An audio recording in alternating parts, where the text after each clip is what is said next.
ఫోన్లో ఆ గొంతు మళ్ళీ మాట్లాడింది. నీకు నిజం తెలుసుకోవాలంటే రాత్రి 12 గంటలకు పాత శ్మశానం దగ్గరకు రా.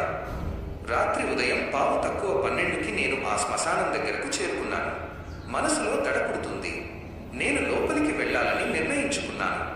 అక్కడ ఒక నీడ కనిపించింది. చేతిలో లాంతరు పట్టుకుని నెమ్మదిగా నా వైపు వచ్చింది. అతను దగ్గరికి వచ్చి నాకు ఒక పాత డైరీ ఇచ్చాడు. ఆ డైరీ నా నాన్నది. అందులో నా గురించి, మన కుటుంబం గురించి ఉన్న రహస్యాలు ఎవ్వరికీ తెలియకూడదు.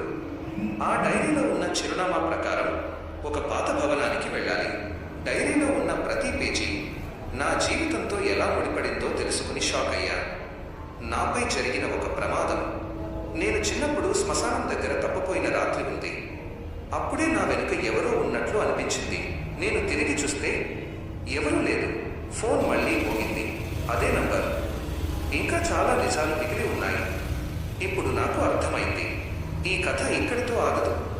తర్వాత ఏమి జరిగిందో తెలుసుకోవాలంటే పార్ట్ 5 అని కామెంట్ చేయండి.